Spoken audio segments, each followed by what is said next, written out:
Picture this. You finally bought the land, you've got chickens in the coop, a garden bed dug out back, maybe a couple of goats grazing near the fence line. You feel like you're finally living the life you dreamed about. Then one morning half your flock is dead, your well runs dry in the middle of August, or your entire tomato crop collapses overnight, and you have no idea why. This is not rare. This happens to thousands of new homesteaders every single year, and 2026 is shaping up to be a particularly rough year because of shifting weather patterns, rising input costs, and disease pressure that keeps climbing across rural America. And I've been homesteading on 6 acres in the Missouri Ozarks since 2016. I've made every mistake I'm about to walk you through, and I paid for it in dead animals, wasted money, and entire growing seasons lost. Today I want to walk you through the 3 mistakes that quietly destroy homesteads, why they happen, and exactly how you fix them before they take you down. Stick around because mistake number 3 is the one that catches almost everybody off guard, even folks who've been doing this for years. The first deadly mistake is planting without ever testing your soil. I did this my entire first year. I bought seeds, I bought raised bed kits, I dumped in bagged soil from the hardware store, and I wondered why half my plants came up yellow and stunted. Here's the science behind it. Soil pH controls how available nutrients actually are to plant roots. According to Oklahoma State University's Cooperative Extension, most vegetable crops thrive in a pH range between 6.0 and 6.8. If your soil sits outside that window, nutrients like phosphorus and iron can literally be locked in the ground, completely unavailable to your plants no matter how much fertilizer you dump on top. The fix is simple and cheap. A basic soil test through your local extension office typically costs between $15 and $25, and most universities recommend testing every 2 to 3 years, or any time you bring in new land.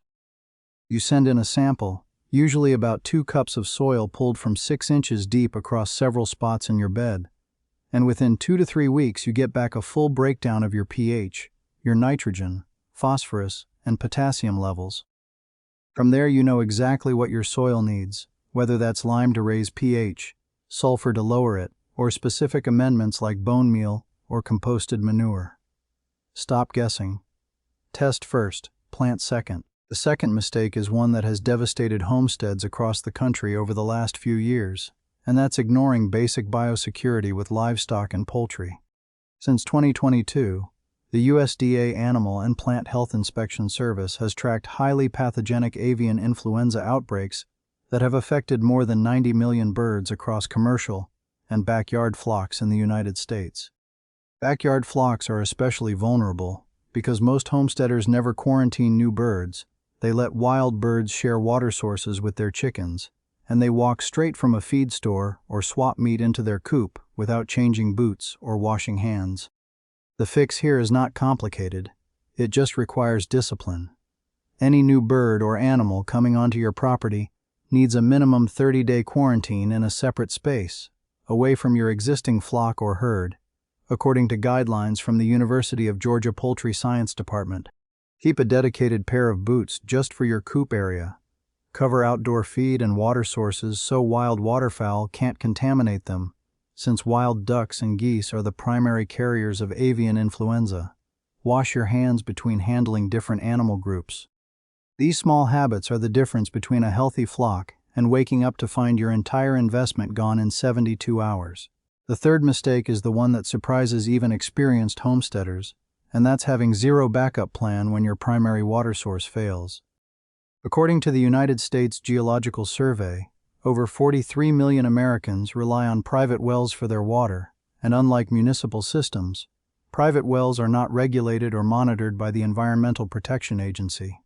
That means if your well pump fails, your water table drops during a drought, or your electricity goes out for an extended period, you could be left with zero water for your household, your animals, and your garden all at once.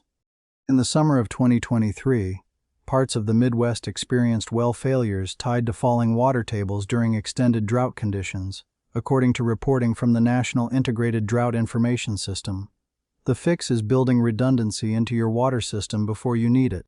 FEMA recommends storing a minimum of 1 gallon of water per person per day, enough to cover at least 2 weeks, which for a family of 4 means keeping at least 56 gallons in reserve at all times, stored in food-grade containers away from direct sunlight. Beyond storage, invest in a hand pump backup or a generator specifically sized to run your well pump during power outages. And if you have livestock, calculate their daily water needs too.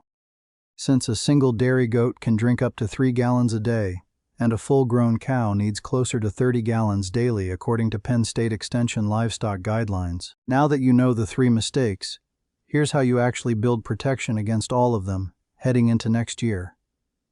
Start with your soil.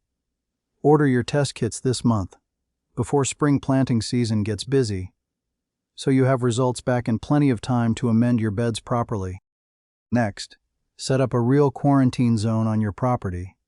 Even if it's just a small portable pen or an unused shed corner, and commit to the 30-day rule every single time you bring in a new animal, no exceptions, even if the seller swears the animal is perfectly healthy. Finally, do a full water audit this week. Figure out exactly how many gallons your household and your animals need per day, multiply that by 14 days, and make sure you have that amount stored and accessible without electricity. These 3 fixes together cost far less than the disasters they prevent. A soil test runs you $20. A quarantine pen might cost you $50 in fencing.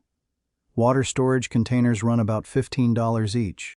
Compare that to losing an entire flock, an entire garden, or going without water for a week, and the math makes itself. Homesteading is not about doing everything perfectly. It's about learning from the people who already made the expensive mistakes so you don't have to repeat them. I lost half a flock to a disease I could have prevented. I wasted an entire growing season on soil I never bothered testing, and I panicked during a 3-day power outage because I had no backup water plan in place. You don't have to go through any of that. Test your soil before you plant another seed. Quarantine every new animal for 30 full days without exception, and build a real water reserve before you actually need it, not after your well runs dry. Do these 3 things, and you will be miles ahead of most homesteaders heading into 2026. If this video helped you see a gap in your own setup, hit that subscribe button so you don't miss the next one, and drop a comment telling me which of these 3 mistakes hit closest to home for you. I read every single comment, and I want to know what you're dealing with on your own land. See you in the next one.